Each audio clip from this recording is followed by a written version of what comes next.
Hello and welcome back to the Happy Running Podcast. My name's Drew. I'm here with Brandon and Tyler, two friends of mine. They just got back from being in my neck of the woods for the Arizona Monster 300. Brandon, how was it? And just tell me, how do you feel right now after running 300 miles? Yeah, first off, thanks for having me. Really excited to be here and to describe it in words, answering the question how was it is quite difficult. A lot of emotions. I mean, overall, like one of the most incredible experiences I've ever had. Incredibly high highs and some pretty low lows, but all of that together made it just such an amazing journey and adventure. So, yeah, 5 days of running through the Sonoran Desert was a pretty incredible life experience. Awesome. Yeah. And but you were crewing, right? I was, yes. And how long were you guys out there? The team came out for what, a week? Just about, yeah. So I got there first with my mom. We got there Thursday night or Thursday morning, I guess, before the race. Race started at noon on Friday, and I was out on the course for 120 hours, basically, exactly. So we finished 5 days later,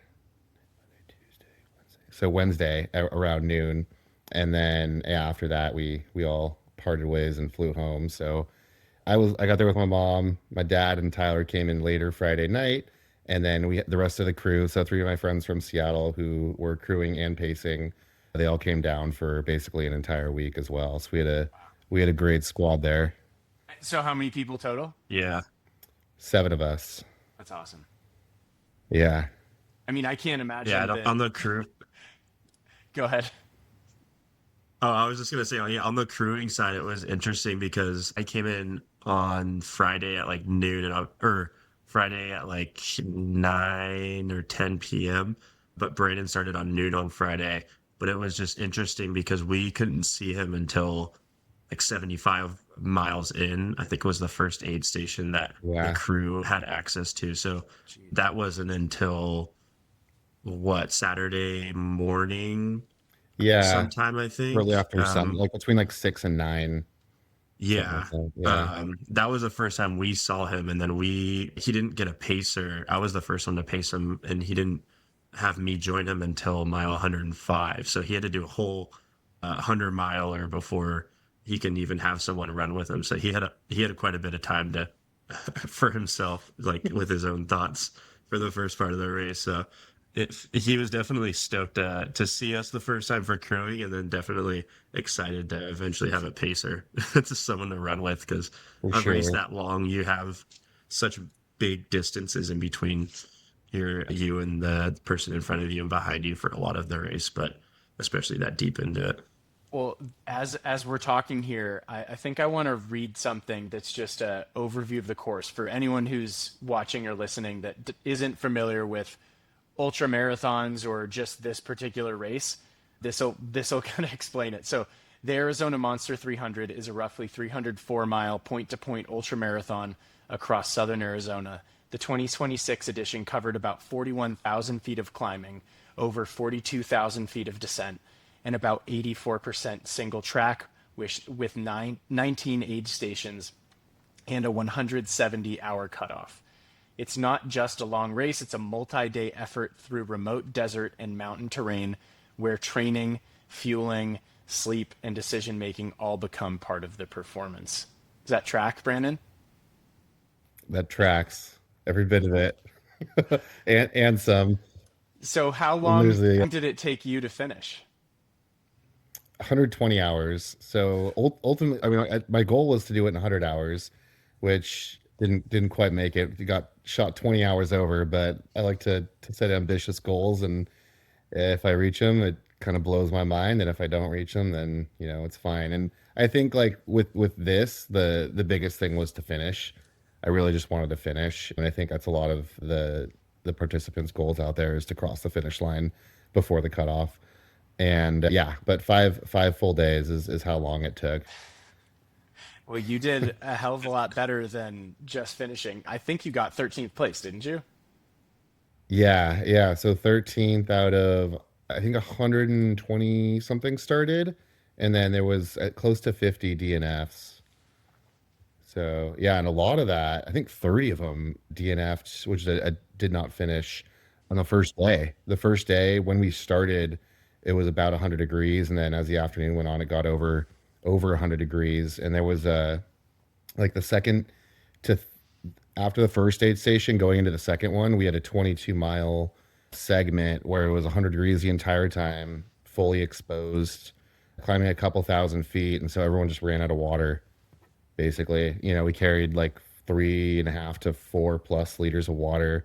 Everyone just ran out, got super dehydrated, and I think yeah, like 20 people ended up DNFing before mile 40. I actually saw, I think it was Andy Glaze was sharing a bunch of videos on YouTube, Yeah, and he was with a yeah, guy that looked just like on death's door almost, just totally dehydrated, and they were talking about how they all ran out of water. So that was like widespread for most of the people running. Most ran out of yeah, water.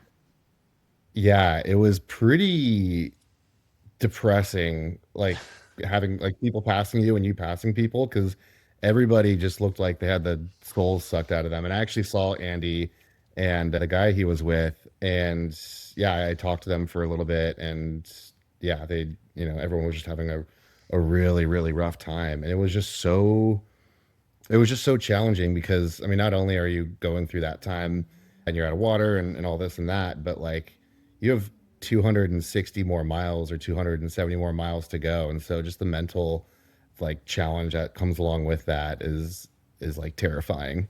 Yeah, and so Tyler, you said that this was during the stretch where he didn't see you guys for quite a while. It was like right at the beginning. Yeah. Yeah, like we didn't even know this was happening until we saw him for the first time on Saturday, and this was probably later in the day on Friday. But yeah, we Yeah. had no idea. So we were tracking him, and it's so addicting to watch that tracker online and just like watch the dots like slowly progress through the route. But that was all we knew is the tracker. He would text us here and there. He was on his phone giving us updates and whatnot, but.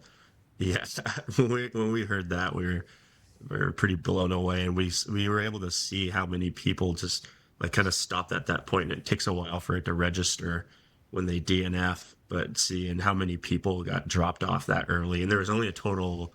There's around 125 entrants, Hmm. people that started, and so to see, a good 15% of those people drop that early was like, wow, this is going to be a tough couple days here. Like this is going Yeah. to be a battle. There's no given in this race. So It was yeah, seeing brutal. Brandon make it, yeah, I mean, to put it into perspective, that's like running a marathon and dropping after mile 4 or something like that.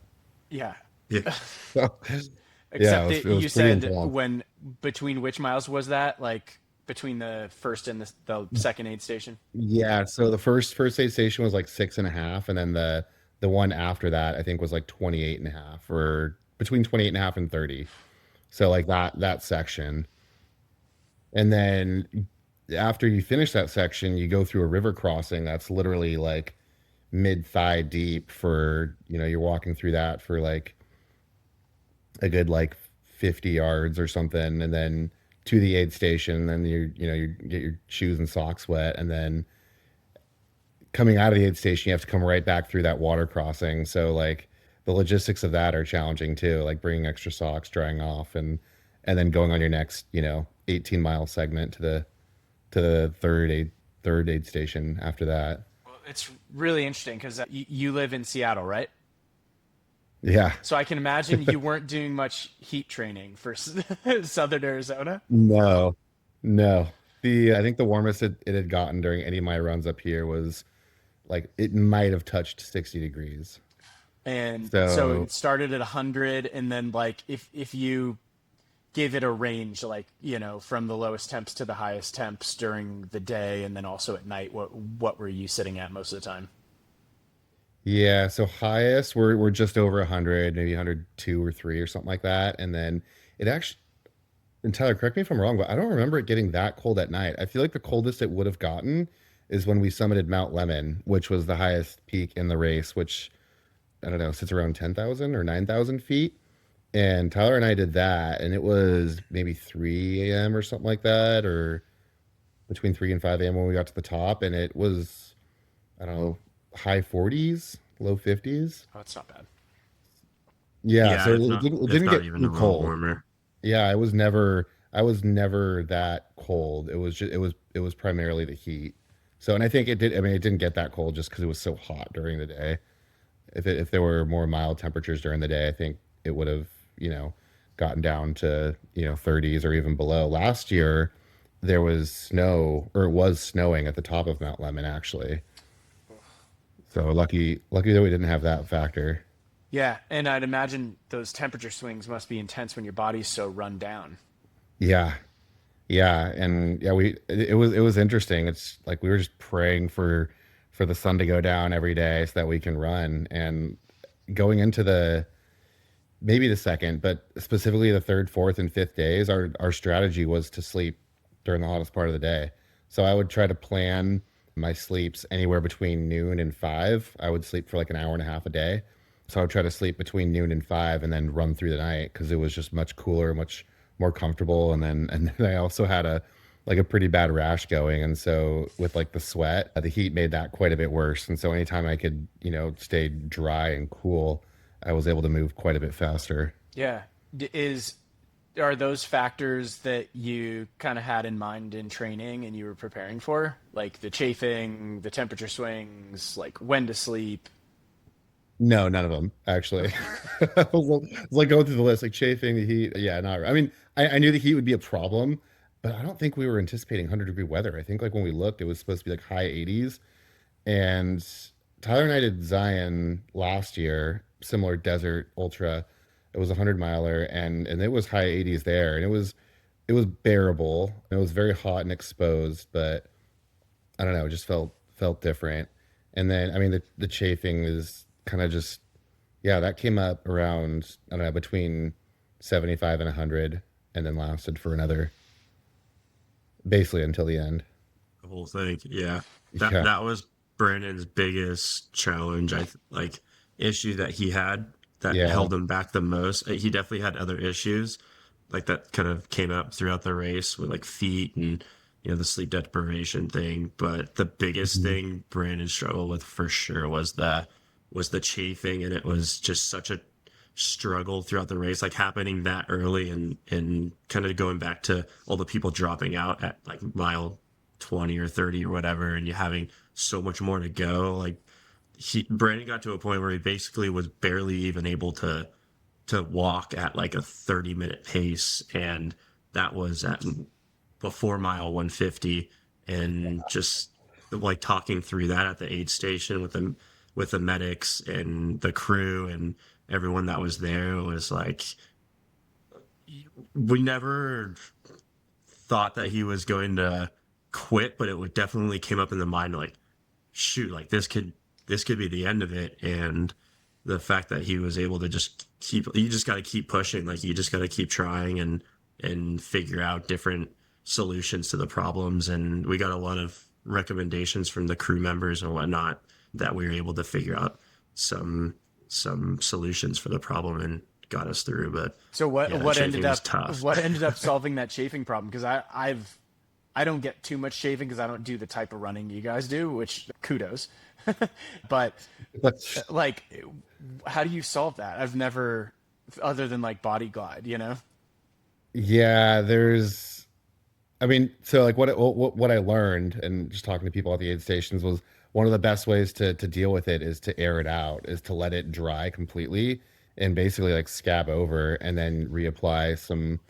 There's this it's Salty called birches. salty birches, and it's like they have like a military grade lube basically that I ordered a bunch now but didn't know about it before the race, that you apply, and it basically creates a seal between your legs and whatever you're wearing. And so yeah, those two steps, completely dry it, or I guess three steps would be to clean it, dry it out, and then reapply like the salty birches stuff. And yeah, kind of a bit of a funny story. So like when I got to that aid station that Tyler was talking about, where I had like a medical specialist like look at it and everything, and we were potentially talking about, like if I needed to drop or like what the next part of the next half of the race would look like if I were going to continue. And so the next section ended up being on the Tucson bike path that goes through Tucson. And I think I was just looking at pictures. The first funny part is the fact that I put on plated shoes going into that, thinking for whatever reason that I would be able to to move quickly. I ended up walking that entire 18 miles with these plated shoes. And so that was the first funny part about it. And then a couple miles in, I was, walking 25-minute miles, and like the chafing was getting really bad. And I remember them telling me at the aid stations, you need to air it out. So I essentially walked so this was at like midnight to 4 a.m. or maybe 11 p.m. to 4 a.m. I essentially walked naked along the Tucson bike path to air out because it was a nice breeze going, and it was like 50 or 60 degrees. So it was like perfect temperature. I aired out for, 15 of the 18 miles, getting into the next aid station, and that helped significantly, and was able it dried quite a bit, scabbed up a little, and then I was able to apply the lube going into the next round. And it never got perfect, but that was a big turning point and helped me like reset a little bit to be able to move better. And after that, I was able to run some of the sections, which was nice. And yeah, it felt good to move again. And what mile was that? Sorry, the Tucson bike Around path. 150. Oof. Okay. Yeah, Okay. just about. Yeah, 150, 160 maybe, a little more than halfway. Yeah. Did you? It yeah. Brandon. I was just gonna say Brandon got lucky because like that bike path section he was able to do during the night, and I think there was like a total of like what was it, like 30 to 40 miles of that bike path Yeah. straight through Tucson. And this is when it was pretty like it was just hot in general, and he was able to do a majority of it in the dark and when it was cooler temps, but a lot of people had to do it just in the heat of the day, and it was 100 plus degrees going through there, and it's just that deep into the race you're cooked. Like it's tough. So Brennan So he got lucky with the timing on that one. yeah, that's really interesting because like Tyler, you were saying it's super addicting to watch the little tracker. So I was like waking Hmm. up and like sitting on the toilet and like watching Where's Brandon, and then like in the Yeah. afternoon like making lunch, Where's Brandon, and like doing that the whole week because it is like really addicting. But I noticed Yeah. at the beginning it seemed like you were at the front of the pack, like maybe more so than when you finished, perhaps. Do you feel like Yeah. going, do you think that being in front from the get go, and I'm assuming you felt good enough to do that, did that give you flexibility later on where you didn't feel like when Mhm. there was a problem popping up that it was going to like put you out of the race? Or was it not a positive thing? I mean, I would say unintentionally, yeah, definitely. I mean, I ended up, yeah, I think for most of the like first half, I was in like seventh or eighth, Hmm. and just slowly just dropping down as I slowed down and others kept their same pace. But yeah, I would say it was definitely a bit of a benefit or a perk to start out strong and to move quickly. I mean, obviously you don't want to overdo it and like spend too much energy.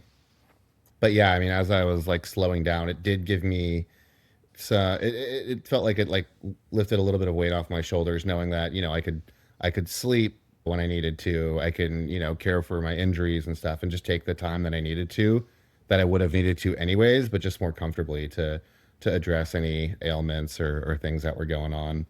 So, and I think another big part of that too was like I didn't sleep for the first like 48 hours or so. Oh, So yeah, so I was planning on sleeping when Tyler had picked me up at mile 100, but that we were going to do like the biggest climb, and I had just a little bit of energy, and so we we shotgunned some Celsiuses and climbed Mount Lemon, and I was dead by the end of it. And my thought process going into that was that like, and Tyler and I we talked through this, but I mean I was tired at the start of that climb, so the climb is it was 6,000 feet over like 13 miles, so it's a pretty big stretch.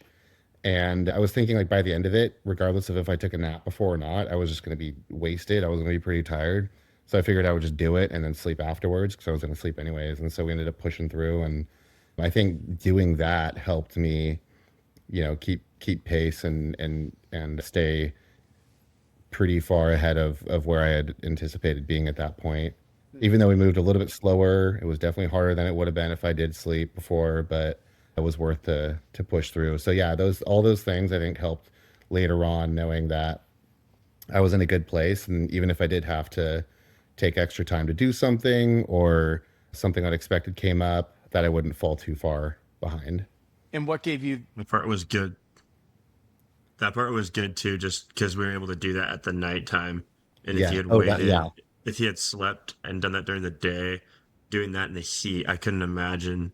A majority of the people had to do that one in the heat, and I think at least Mhm. 5 to 10 people dropped just from that section in the doing it in the day because it was fairly exposed. I mean, very exposed on some pretty steep fire roads, and it was that just would have been that would have killed anyone. So it was good to get that done and get to the Yeah. top. And then we got to the top at like 3 or 4 a.m. And then you're able to nap after that. Yeah. wow? What gave you the confidence to kind of take that approach and like go out at the front of the pack? Was there anything that indicated to you that that was possible? Not Not really. And I guess going into it, like the priority was to just not go too fast. And I felt like for most of it, I was able to run the flats and the downhills at a pace that I didn't really keep track of my heart rate. I kind of went by effort. I didn't wear my heart rate monitor or anything, but I just went at a pace like effort wise that felt somewhat comfortable. I mean, I was especially during that first section of the heat, I was still moving pretty slowly. Like I was hiking or walking most of the flats when it was like 100 something degrees. And I think being conservative in that sense allowed me to continue to go and ultimately finish, but moving like briskly and not necessarily like taking too many breaks still allowed me to stay at the front of the pack. But I didn't really have too many expectations as far as like moving that fast. My crew and I, like, we all kind of put together a bit of a game plan as far as like when I would arrive at each aid station, and I based that off of roughly a 20-minute per mile or slightly under 20-minute per mile pace with an hour average rest at each aid station. I think is how we did it, because some aid stations I would be in and out quickly, and then other ones we planned to do like a 2 hour nap. So that's basically how I planned it. So just in my head, I kind of kept that in the back of my head while I was moving to try to stick to that as best as possible. And obviously, if you're slightly ahead of pace and you're feeling okay, one, awesome. Two, it's a bit of a mental win, and that gives you some leeway and some extra like change for the next aid station. That's wild. I I just keep thinking like the this particular course when you look at it. I live in Arizona. I've lived in Arizona for about 4 years now. Up north quite a bit. So anytime I go down to Phoenix, it's like it's nice to be at sea level, but I also run in the summer there, and just that heat is so brutal. And being in the desert, like even though it's a dry heat, like the dry heat can help when you're running naked through the streets of Tucson to let your balls dry off. It can Certainly. it can help with that, but it's there's something about like the Arizona sun, like even if it's just 80 degrees up here, like I know I'm at 7,000 feet, but like down there, you weren't at sea level. You were higher than sea level for almost all the race, right? Yeah, Like 3,000 feet or something like that, I 3,000 think to so. 9,000. So, Yeah, Yeah. well, that sounds about right. I mean, just the conditions, I can only imagine like what it's like to run in that heat. But was like what got you through those really tough sections with the heat? Was it kind of walking for some sections and then running if it's shaded, or running when you felt good and then walking almost like the world's longest interval workout? How do you get through that? Yeah, yeah. Basically, I mean, a lot of what you said. I took turns running and walking. and then just really just focusing on what I had control of, and being on top of the nutrition was like completely, like we needed that, and that is what ultimately helped us go keep going, was the electrolytes and water and stuff, and cold bandanas and any tools and resources that we had on us to stay cool, staying shaded and all that. But yeah, just keeping the pace low. It was difficult to manage when I was on my own, I guess, just because I didn't have the support of a pacer. Because the second half of the race, I had someone to kill the time with, and so I didn't feel bad about walking, just because, like you said, I had gotten that like little bit of, not like head start, but I was in a good place, so that felt good, and that's ultimately what helped later on, I think. So having a pacer later on, and then just knowing like my place, I didn't feel like pushed to like keep a certain like clip going. Like I didn't feel like I had to do like, 10 or 12-minute miles. Like I could walk when it was hot, even if it was flat. So just, yeah, not just trying not to overdo it, and realizing that, being out there for like 5 days and being able to sustain a certain effort for 5 days is a little daunting, and just understanding that everybody else is going through the same shit too.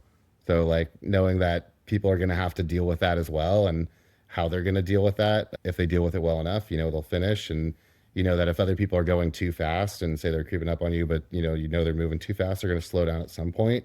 And then just, I guess, taking advantage of others that were moving slowly at that point. But it's weird, like ultimately, and like, so everyone that does these things is competitive, and like obviously, and so like going into it, I just had this goal of finishing in under 100 in 100 hours, and later that became 120 as like time went on.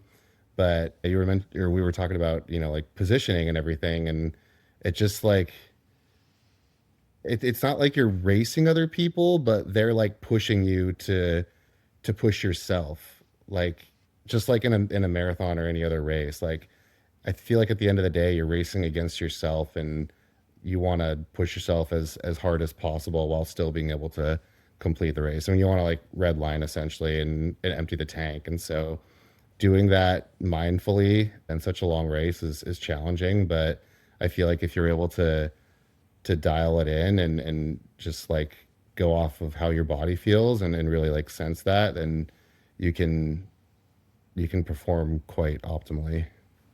And the mental component of ultra marathoning is super interesting to me because like I've done a few marathons. I haven't even done that many of them. And looking at people who go into these races that are 100 miles plus, like 100 miles feels short compared to what a lot of people are running today. And so my biggest curiosity is what what is going through your mind that whole time, because for me, I go out for an easy run with no music for like 40 minutes, and all of a sudden I'm like, reminiscing over all of my That's past failures and all the things I do wrong. So like what is that like mentally, just that entire journey for you? Each one's similar, but different. And I think like the one thing that is similar about all of them is that you're going to experience highs and lows. So like, and you just got to ride the highs, because the highs are awesome for so many reasons. One, you're blowing yourself away with your physical ability and your mental capacity, and especially if like you got a pacer, you're just. And I always tell Tyler this too. Like we'll look at each other at various points in any race and just be like, "There's nothing I'd rather be doing right now," and like that's like we just say that like all the time, just because even if it's, I mean, especially when it's good, but even when it's bad, like I'd rather be having a shitty day out in the desert, with the squirrel cactuses, and like running with my best friend, and I'd way rather be having a shitty day being dehydrated out there than like being stuck at work. So like there's that. Amen, and dude. I like my job too.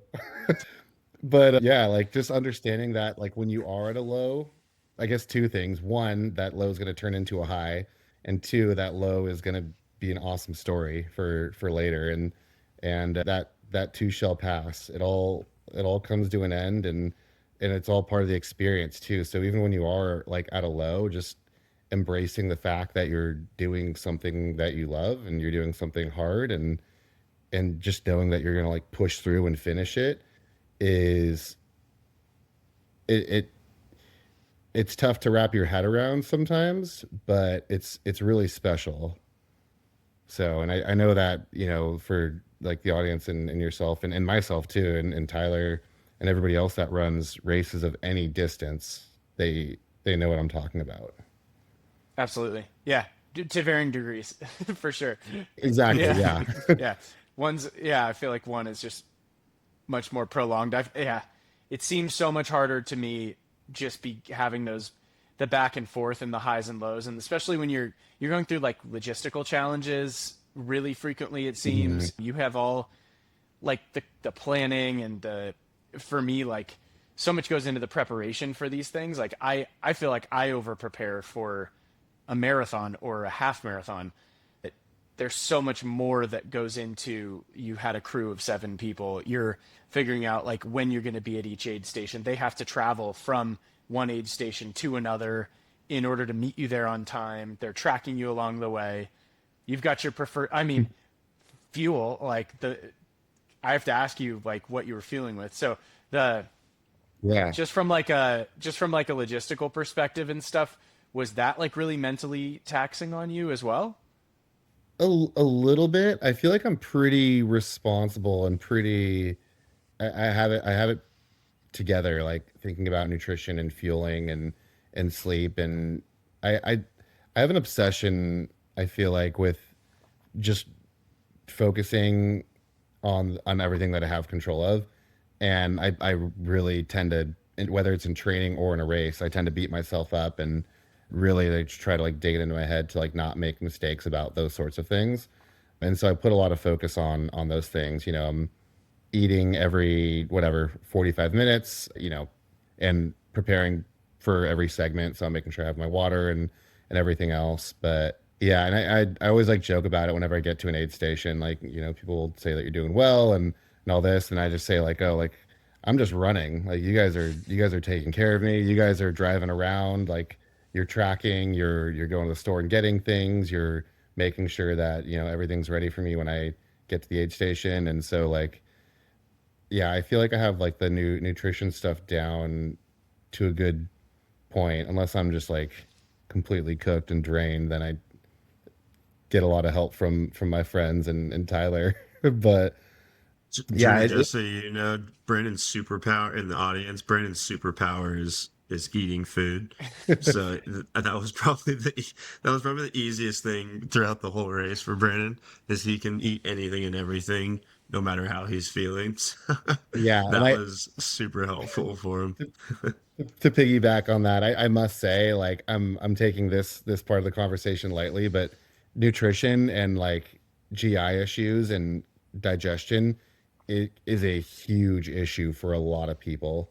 I'm very blessed that I like one, I think yeah, Tyler has some challenges with that. Well, like one, like yes, I do think I do well to take care of myself, but I also think I'm quite lucky with that. I've very rarely, if any time at all, had any digestive issues, and that ruins people's races. Every single race, even if someone's doing the exact same thing that they typically do and something just goes wrong. I've been lucky to have good experiences with that. So I guess I wouldn't be the best person to ask about managing that and coming back from like a tough time of not being able to hold anything down or being like severely dehydrated, and how you bounce back from that, like those sorts of things, because yeah, people experience that, and I am very glad that I don't have to speak to that. So Yeah. Did did you like in terms of fueling, did you calculate before the race how much you can handle per hour in terms of like grams of carbs or anything like that? didn't do any calculations, but I just know that I'll. Yeah, I mean, I don't track exact amounts of water. I make sure I'm drinking enough. I basically just go off of, my bowel movements and the color of my urine and if I'm peeing. Besides that, I just ensure that I'm eating enough. So I'll make sure I'm eating, 300-ish calories an hour, which is a good amount, especially since I'm only sleeping between 1 and 2 hours a day. So it's like yeah, that adds up quite a bit. Yeah. I ask because it's just it's kind of a hot topic these days, like just how Yeah, many grams can people scarf down in an hour? And like in marathoning, people are getting really high I'd consider a marathon still like a really high intensity activity if you're doing it right. And so for sure. Yeah, like if most people, like I've been able to get on the upper end like 80, and I've had lots of people tell me like I'm leaving time on the table essentially by only taking 80 and not getting that up to like dang. 90, or like finding out what that threshold is. Hmm. Because if you cross that threshold, then you lose time as well. So is from that perspective, is that like, are you more of like a type B, like, loosey goosey with it, or do you try and figure out how much you need to eat the whole way? I would say I fall somewhere in the middle. I I'm definitely conscious of what I eat, and more recently, especially this race, and I guess that the specific amount of carbs usually isn't what I focus on. I know I'm trying to get enough carbs, so like I try to eat a little bit lighter. In previous races, I've gone for like the burgers, breakfast burritos, and like those sorts of things, which a lot of people will go to just because like people just kind of like go to calorie dense foods is a lot of what the idea is. I'll try to focus on lighter food, light-ish foods, but I definitely try to make sure I was getting enough carbs, but also like protein, and then also like micronutrients. Just for a race like this long, I like our crew got a couple like the green smoothies for me. So I would drink one of those. I was taking multivitamins every day, protein shake in the morning, creatine, and just like making sure that I was staying up with my nutrients, minerals, and all those sorts of things too. So, but yeah, I mean, I guess back to your question about the specific carbs, I wasn't really tracking those. And I think like when you're at that low of an intensity, your body's also able to use fat quite a bit more instead of just the carbs as a fuel source, and then protein obviously for muscle breakdown. I've read that most things, I guess, more than like a 24-hour effort, like you want to really prioritize like protein intake to help with recovery and muscle breakdown. That makes sense. Tyler, Yeah. Tyler, as you were crewing and pacing and stuff, I mean, how many miles did you run? I did. So I did the first section with him, or the first section you're able to pace, which was about 105 to 128-ish. So that was about 23 miles. And the second portion of it was going up to Mount Lemon. And then Brandon had three other pacers who did 128 to 240, 235, 240. And then I did the rest. So the last 70-ish miles. Yeah. So Tyler basically ran 100. 75 miles. So I did just over 100, I think, total. It was like it was still tough because like Brandon said, and I don't want to take anything away from Brandon or like complain about myself, but the deprivation thing was tough because we were like, I think I probably slept like a similar amount total for those 4 or 5 days as Brandon, just because crewing, like Yeah. you're always driving We're around and on it's it. point to point, so you didn't have a good home base. Our biggest home base was in Tucson, and you're kind of just going to the stores making sure you got everything. Some of the aid stations didn't have as much gels or different foods that we thought they were going to have, so just keeping everything on track. But the sleep deprivation thing was tough, especially for that last section. Brandon and I had a pretty We had a pretty rough gruesome night. experience. Yeah, we had a rough night on the last night. What does that mean? Um, I don't know, Brandon, if you want to tell the story, but we were essentially just incredibly tired We were going. sleepwalking for like 8 hours. Yeah, yeah, basically sleepwalking for like 8 hours, going through this. The second to last section was 22-ish miles, I think it was. Yeah, it's Um, 22. and we started that probably 10 o'clock at night somewhere, and then finished at like 4 in the morning. And obviously Brandon was incredibly tired, beyond tired. I was super tired as well, and hadn't slept for that whole pacing section. And there was this one portion that just went along the side of this ridge that just had a bunch of bumps on it, bump outs, and it was essentially just back and forth, back and forth, back and forth. And it felt like we were just going in circles for, like, in our heads, probably like days. And it ended up Wow. only being like full, like 4 to 6 hours, that last little portion. But it destroyed us. And We were and just most of the race, it was like I was able to help him because he was obviously tired and I was supposed to be more energized. But this section, both of us were just useless, and we I were couldn't so help him. helpless. He couldn't help me. And so we were just dragging feet forever, what it felt like. And Yeah. yeah, it was tough. Eventually, once we eventually got there, we were like, what the hell was that? Like, there's no way everyone else felt okay. And all the all the people at the aid station, our parents and our crew, was just like, yeah, everyone came back from that just saying that was just the worst We thing were just ever. complaining through the whole entire thing. Everyone was complaining, and we were just like, oh my god. So we took a quick, like, 10-20 minute nap or whatever, and then finished it off. But Yeah. yeah. I mean, and we hadn't seen our crew for like, I don't know, almost a little bit less than a day, Oh, but like Hmm. oh I yeah. had gotten there and like I didn't like talk to anybody. I don't really remember walking in, but apparently I just strolled in and was just like caught. Like I wanted to go straight to a cot and take a nap, and I didn't say hi. And I'm generally like a pretty like aware and like bubbly person, but I was so like I was such a zombie at that point. And like Tyler said, like he was too. The whole time we were just hysterically like complaining to each other, or just like, Yeah.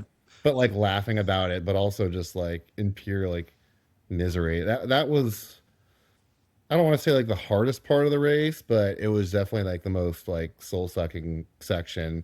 And that was strange too, because we're semi like almost done at that point. We got like 10% of the race left, and here we are, just and it's not even that hot or anything. It's just like it just never it felt like Tyler said, it felt like we were going in circles. We were on this ridge line. It was just like super windy, not very runnable, and even if we could run, like, and I think both our bodies were pretty battered at that point too, like rashes and other Yeah, I got a pretty complications. bad rash as well. Yeah, both of us. So we're just like we're just like shuffling along, like waddling down this thing like penguins with like 2 pounds of Vaseline in our pants and like moving at 1.5 miles per hour, and so it's taking us forever. And yeah, it was a trip. Tyler, I actually like I looked at the Strava, the flyover, and you can kind of see like the trail, and like Yeah. I'll show it to you, but it goes like this, kind of, it like figure eights like Yeah. really slowly in one direction, so like you're really not covering that much ground at all with like the amount of like turning that you're doing like back and forth. But it makes sense when you look at it too. But yeah, and we could probably talk about this forever and complain. I've never complained about something more in my life than like Yeah. Well, yeah. I mean, the We both came to combination. the conclusion that was the worst running experience of our life. It's yeah. You can curse the race directors for making that like the end of the race. Yeah. oh yeah. The one of the craziest things about ultramarathoning, in my opinion, in these really long races, you're also they go just like so deep into like public lands, wilderness in a lot of cases, Mhm. and you end up having a lot of people paying like $2,000 or whatever it costs to run these things to like not sleep, like be throwing up, diarrhea, whatever, like pushing your body to the absolute limit, and also just wandering around in the woods like by yourself, completely alone in a place you've never been. Most people probably fly into Arizona. They're not from Arizona. They don't run these trails, and so it must just feel like when you're out there, you're climbing to the top of Mount Lemmon in the middle at 3 a.m. Like, do you just feel like really alone? I mean, especially if you don't have a pacer with you. What's that feel like? Does Yeah, I it mean, weigh on you? I what guess is it is that a better question? Does it make it hard? I I can't say I had that type of experience. I mean, like luckily I had a pacer. I can't imagine like doing lemon or doing that section that Tyler and I were explaining, we're talking about without a pacer. Yeah, I don't know. And a lot of what I did before I had a pacer was pretty positive. We had that one tough section, but I don't know. I feel like there's constant reminders despite the speed bumps and difficulties that come along with the race and just like the nature of the course, the heat, all these things. I feel like, at least for me, there were constant reminders where I got to stop and smell the roses and just appreciate like the wildlife there and appreciate all these other cool things that I'd never get to see in Seattle. And Seattle's a beautiful place, but it's just so different. So I honestly felt pretty lucky that I could just pick my head up and see a sunrise or a sunset or snakes or cactus. And yeah, we saw tons of everything, like frogs. I saw a Gila monster, Nice. javelina in the middle of Tucson, or not a javelina. Yeah, javelina, like in the middle of Tucson, like those pig looking things. Yeah. Just so many like things and like people and just yeah, reminders that I was doing a cool thing. And it's and for everybody that's out there, they understand that it's a privilege to be out there. So like when you can't when you don't have a visual reminder of how lucky we are to be out there, you have the constant mental reminders, just knowing I got seven of my best friends or family that traveled all this way and took time off work and sleeping in an RV together with you know whoever. And yeah, you could just kind of you could find reasons to be grateful pretty easily, I feel like, if you try. I, You could do the opposite, but I feel like it's better to have a positive mindset through those things oh yeah. because you're going to be doing it anyways.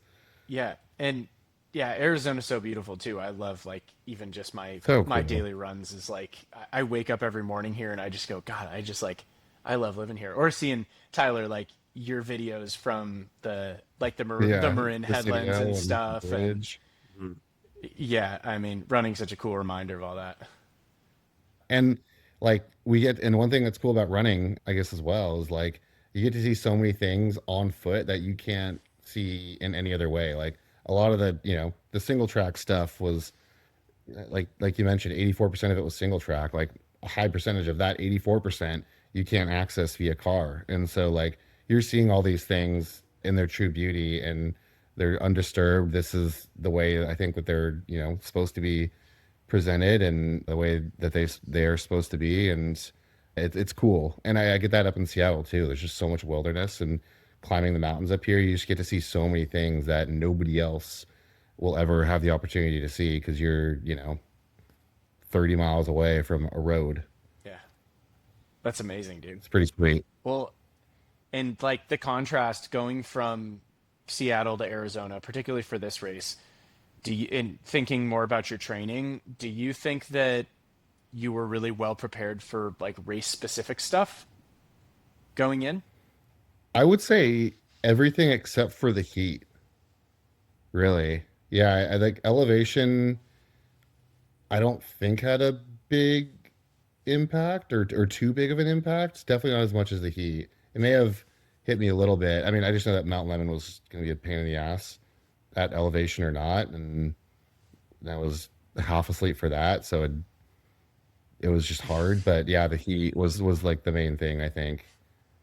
So, and I talked to a lot of people that had traveled from like all over the place, and a couple people from the Midwest, some people from, the East Coast, and they were running in, I think like someone from might have been like Minnesota or someone or somewhere in that area, but they came straight from there, and they're running in like 20-degree weather in the morning, and to go from there to 100 degrees is a bit of a wake up call. Yeah, for sure.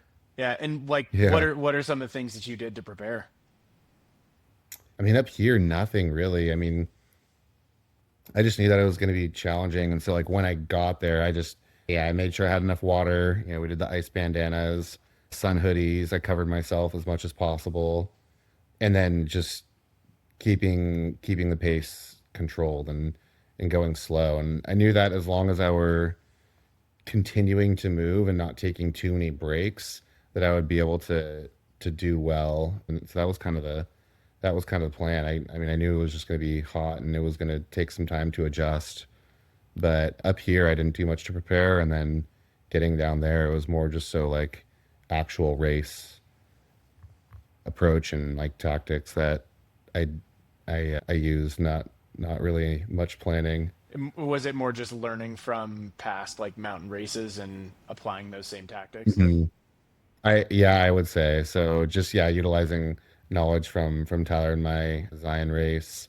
We'd also done rim to rim to rim last summer, so that was helpful too. Long segments without water, hot weather, exposure to the sun, all those sorts of things. So yeah, those two big efforts last year were, I would actually say, pretty crucial in knowing what to expect, or at least having an idea of what to do when, it got hot, or like knowing, how to pace yourself and how challenging it would be, and those sorts of things. Yeah. And like in terms of running mileage, daily amount of like elevation gain that you try and get into your runs, is there anything intentional there, or do you just run time on feet, mileage, and just try and get a lot of time in? Yeah, so like mileage wise, I in elevation, I would attempt to do about like 100 miles per week. Sometimes I was a little less, sometimes it was a little more, and then 10,000 feet of elevation, which was the goal. And I've been dealing with like a hip injury for several months, and so that's been made it hard. The low intensity mileage is still very feasible, so I was able to attain that distance usually. But doing any type of speed work, striding, like tempo work was really challenging. So maybe I haven't, like, for like now. I mean, I probably haven't done any speed work since like beginning of February, or maybe even since last year, like real like speed work, because of that injury. So overall, yeah, like time on feet, a lot of climbing, and just like long days out in the mountains where you're able to practice your nutrition, your fueling, carrying the pack, using poles, effort, like how you're, or yeah, how much energy you're exerting, those sorts of things. So yeah, I would say time on feet, mileage, elevation, and then just practicing your nutrition plan is what I personally did. And then strength training is huge, injury prevention stuff. So doing your best to, strengthen everything, muscles, but like especially like your calves, your Achilles, soleus, ankles, knees, those sorts of things, because those tend to break down with that much time on feet, I imagine. especially on the trails. Yeah. Yeah. Tyler, do you kind of take a similar approach? Yeah, I do something pretty similar. I mean, obviously you want to try to get your mileage and elevation up as much as possible all the while staying healthy, kind of depending on what race you're running. But yeah, I found something similar to Brandon is the strength training is so crucial and important, and just going into the race as healthy as possible and as strong as possible really hires your chances as staying healthy throughout the race and not breaking down. And then just practicing nutrition and staying hydrated and all that stuff out there, just going in with as much confidence as possible. I found the races I do the best in are ones that I'm most calm the day of, just because I feel the most prepared.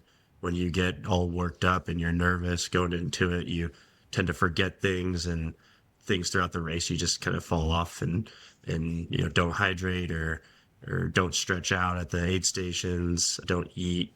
And when you go in with confidence, you feel comfortable and you're more relaxed, your body's more relaxed, and you just have like a better mindset going into it. That's great. Yeah, the reason I ask is because I guess Brandon, we've only met like the one time recently. Yeah. Tyler, you're friends with my brother, and we met that way, and then, but Strava, just like we see all of our training, and I think that's so cool. You guys have Yeah. built, like both of you guys have built this huge engine by doing so much volume, and there's so much value to that, to like every type of runner, whether you're running like a 5K or you're going 300 miles. Like I'd imagine Brandon doing essentially like what is an interval workout for 5 days, you said, right? Yeah. Like without sleeping, you need a Yeah. huge engine to do that stuff. And I'm just so fascinated by like the way that you guys train, because I've seen you guys just stay relatively healthy, up until now, Brandon, you said, but like you, I just see you guys doing such like high volume activity. Brandon, examples for like people listening. I'll see Brandon go out and just morning before work, like 30 miles through like the streets of Seattle with 3 to 4,000 feet of elevation gain, and at the end I'll look at your charts and I'll see some laps. I'll say like, or you'll have a day, oh, hill training, and I'll see you just went to a hill and you went up and down and down and down in circles for like 20 miles nonstop, and it was only like a 600-meter hill. So it's like stuff like that. Just, I mean, I think there's such a big mental component to it, but I'm also so fascinated by the way that you guys have built this huge engine, and I feel like it's benefited you so much, in like particularly in these mountain races. And Tyler, what did you run recently in the marathon as well? You stepped down to the marathon. Yeah. What was your time? Yeah, I ran 240, high 240, just under 241.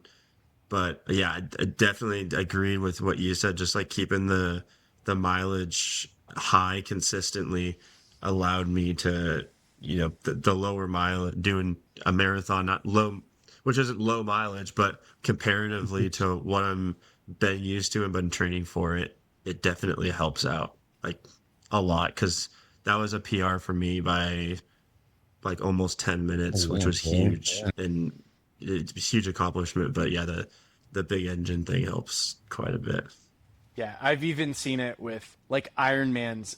I think are almost like the original ultra marathon. Like a full Ironman. I feel like before Hmm. ultra marathoning was like mainstreamed, Ironmaning was like essentially the same thing. You're just doing this really, really, really long endurance race, and you're Mhm. doing massive amounts of volume to prepare for it. And I've seen, like particularly a friend of mine who I like give him some guidance on his training.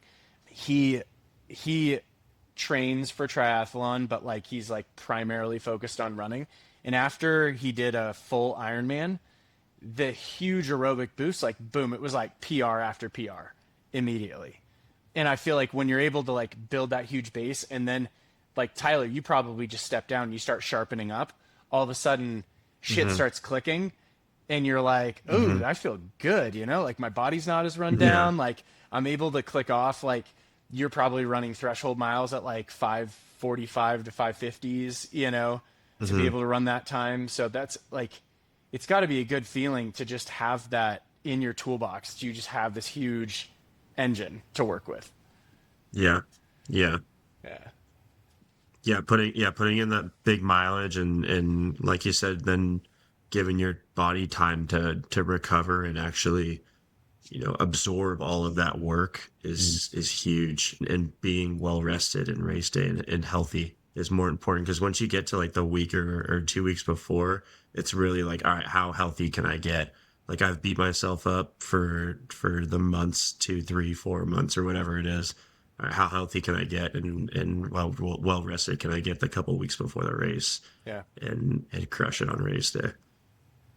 And so you guys are very experienced. I would consider you very experienced in like mountain ultras and this type of endurance race.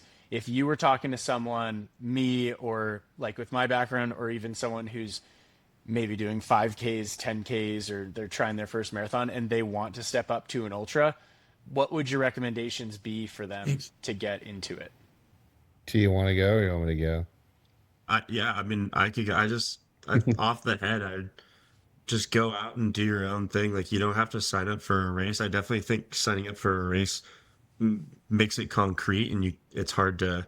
I mean, you can obviously drop out of it, but once you sign up, you're in it. you Yeah. you, you got to do Sorry, it. I just touched on that. A lot of them they don't do reimbursement. So like you sign up Yeah, for a $1,500 race, like you're in. You're yeah. yeah.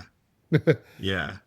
But I mean, just in general, like for me, running in the mountains is such an adventure. I have a lot of fun, doing speed workouts and testing my fitness that way, but being in the mountains is just like a completely different experience. It's a journey, it's an adventure. The longer distance stuff, you have so much time to just like take it all in and absorb the view and the scenery, and the people that do it are so interesting, and they have so many cool stories to tell. And like on Brandon's race, we met a countless number of people that were just like blown away at the stories they had to tell us and the places they came from and the journey that they're on. So it's I mean, it's the same way on the road, but I found just for myself that being in the mountains is a, a pretty crazy adventure. So if you want if you want to experience that, like just get out there. You don't have to go 100 miles. Like just go a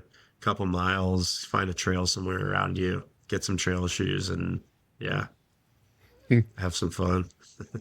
Yeah, ditto to everything that Tyler said. It's really a spectacular experience and adventure getting out into the mountains, and I always considered my or like the Arizona as this like spiritual odyssey, just because you get to experience so much of everything, and it really is like a lifetime and that in those 5 days. But I guess like for anybody that's curious or is potentially curious about the ultra world or like the trail race world, like I think it's comparable to life a little bit. You have some staples, like there's some things that you need to do. There's like like you brush your teeth, you whatever, you shower and stuff, you do all these things. And so like for like the ultras, like you need to have a healthy body, and you need to like strength train and do all the things necessary to allow your body to run that long and to be on your feet for that long. And then I think the other piece is on how you do it is I think that's kind of like what makes it so cool is you just do things that you can stay consistent with, and things that motivate you to get out there. And whether that like regardless of what type of run that is, how long the run is, and how you want to structure it, that's totally up to you. Just make it something that's fun. Make something that you can stick to and that you can stay consistent with. Tyler and I talk about this a lot, but we never really focus on a very like strict plan. Like we do have, like I said, like the staples that in the criteria that you try to meet, but a lot of it is just educating yourself as much as possible about the things that you need to do, as well as like how to optimize your performance, and then kind of just taking bits and pieces and trying them out. If you like them, great, add them to your list. And if you hate them, then maybe that's not the type of training for you. And you could really like put together something that you look forward to. I rarely wake up in the morning and know exactly like what I'm going to do as far as training, but I know like what I need to do, and I can tailor whatever like I want to do into like those needs, and make it something that's going to get me out there, and that's going to get me to get the training in that I need and allow me to perform at a certain level for these long events. So, That's but yeah, like Tyler said, just get out there.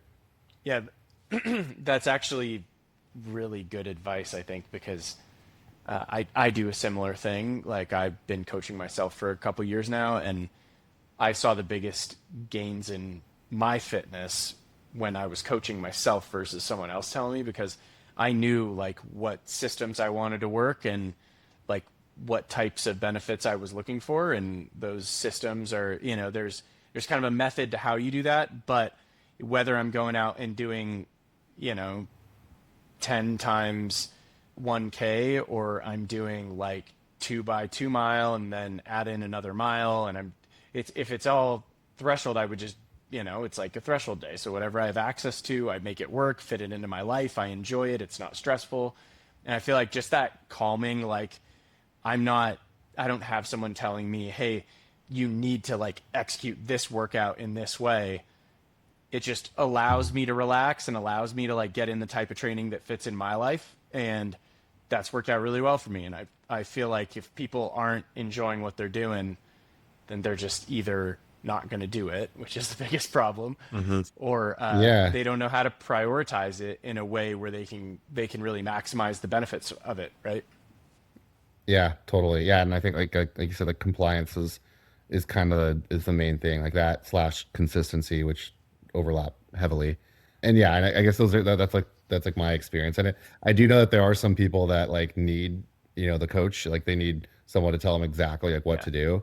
And there's I think there's a time and place for that. But I similar to you have not found that that's how I perform best and how and ultimately like why I enjoy doing this so much. And I feel like a lot of people like that do gravitate toward ultra marathoning and like trail Hmm. running as well, because there is this kind of like free spirited, like I just want to run in the woods type thing, but it's also getting Yeah. into this space where it's like super competitive now, and you have like getting like a golden ticket, and running Western States and like doing these things. It's so prestigious, and so there's this whole, now it's a professional sport and there's money in Hmm. it, and so Hmm. it's crazy to see those things evolve. But I feel like the competitiveness is really good, and like, but it still seems like it's retaining this, like the essence of the free spirited, just kind of like people going open community. And it's really admirable. That's something I think is very cool as someone who doesn't partake in the trail stuff as much. Yeah. Yeah, and like Tyler said, like you just meet some incredible people out there with some incredible stories. So that's a huge highlight. And that's something that's motivating that keeps you going. Like the volunteers at the aid stations, they're all like rock stars and just like incredibly motivating and like dedicated people, and knowing that they're just out there like not getting paid and are camping out there for days at a time literally just to cheer you on and feed you is pretty inspiring. And they'll talk some sense into you if you're like they have some tough love because a lot of them have done it before. And I guess this is just tangent, just shout out to the volunteers. But like if you're spending too much time there and like you're like lollygagging, they'll be like, "What are you doing? Like, get out of here!" And like Yeah. they'll push you on. Like Tyler had a time where he was thinking about like DNFing in like in a 100K event, and they like talked him into continuing on, and we ended up finishing together. But they're great. They're supportive, but also will give you tough love, and will get you back on your feet and get you moving. So I love that. yeah, So what's next for you guys? we each have a couple more. I have one more race this year. I'm doing Tahoe 200 in June, and then I'll be going to some of Tyler's, which he'll talk about. Yeah, unfortunately, I've Brandon and I have been together for probably every single ultra that we've done to get in the past, but I unfortunately won't be able to make the 200 one. So I'm sure he'll be fine because he's a beast. But yeah, so excited for Brandon on that one. And then I have two bigger ones. I just signed up for it's like a marathon trail race in Stinson Beach, which is just north of San Francisco up in Marin. So that's a marathon in Mills, and that's in a couple weeks actually, which I need to kind of start getting dialed in for. But I'm kind of just doing that one for fun. So we'll see how that one goes. And then I have 100-mile one, a portion of in Tahoe, and most of it is on the trails that Brandon's gonna run for his 200 on the Tahoe Rim Trail. That one's in July, and then I'm gonna do the Moab in October 9th, which I'm super stoked for. So I'm fired that's up about that. 240. So yeah, hopefully Brandon will join me and crew me and pace me for that one, I and will. maybe a couple buddies as well. So I already took we off got some work. adventures lined up ahead of us. That's awesome, dudes.